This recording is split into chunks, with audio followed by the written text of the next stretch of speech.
I needed a working lunch and I wanted something new. I found a Thai restaurant in a really familiar spot and I just had to check it out. And that's starting right now. Someone from work left out a menu for a place called Play 2 Thai restaurant that has lots of dishes I'm unfamiliar with lunch prices under $10. On this visit, I tried a couple of things. Interestingly, the address for this place is the same as Akanomi, which was featured last year. Remember the amazing tuna roll under my old apartment? When looking over this menu, I love that they denote spicy dishes with a little pepper outside of the margins. That gave me somewhere to focus. I never really know which curry to order, and that day I was really in the mood for noodles, so that narrowed it down quite a bit for me to just 2 items. I settled on Kao Soi, which is described as, and I gotta take it to the notes, northern popular Thai noodles, prepared with soft linguini in yellow curry sauce, with red onion, black soy sauce, topped with crispy noodles, and a sprinkle of scallion, cilantro, and lime. Since that was just $8, including chicken, I threw in an order of samosas for good measure, and that was just $5.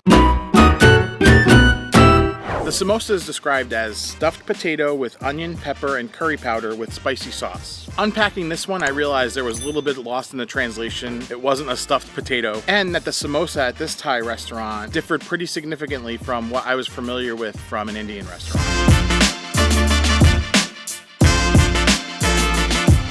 This version was wrapped in the same kind of wrapper as like a fried spring roll. And since it's fried nice and hard and there's multiple layers, it gives you a satisfying crunch as you bite through it. And then you get this fragrant, thick potato filling that actually is very reminiscent of the Indian restaurant samosa filling. And that filling is a puree of potato and onion, and it's spiked with things like turmeric and other spices that make it taste amazing. The two main differences between this and an Indian restaurant samosa is first the wrapper. At an Indian restaurant, it's more of a puffy dough, kind of more akin to an empanada, where this was a thin wrapper, like I said, very much like a spring roll that you would get at a Chinese restaurant or a Thai restaurant. The other difference being that the filling here was definitely heavy on the Thai chili, something that you just don't get in the Indian version.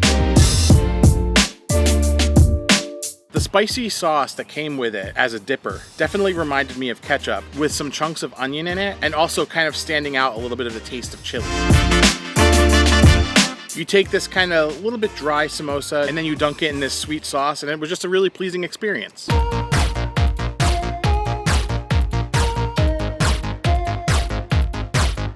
Kao Soi was interesting. It was a decent fistful of linguini with a good amount of brothy sauce that was definitely heavy on the curry flavors and coconut milk. For me, this bordered a little bit far on the spectrum of soup when it comes to noodle dishes. There was a good amount of thin sliced poached chicken in there, and I'm pretty sure it was chicken breast. So from the perspective of the size of the dish, this was well worth the $8. Being a madman, I asked for this to be extra spicy, and they definitely delivered on that.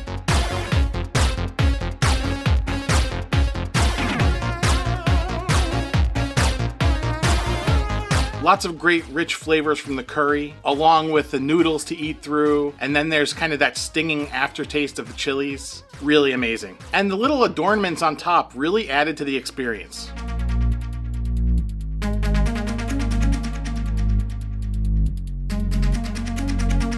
I imagine if this were served in a restaurant, that little crispy noodle would be like a crown on top of the dish, where it would add some like epicness and give you that visual of the crown, and also add, you know, that textural crunch that it's there for. Since this was takeout, I was actually shocked that that didn't get completely soggy on the ride back to work. Actually, because I was eating through this with plastic utensils, I really couldn't do much to break that apart. So it made for some awkward bites, but I could do awkward if I need to. But what I really mean to say is that those crispy noodles were making me make a mess.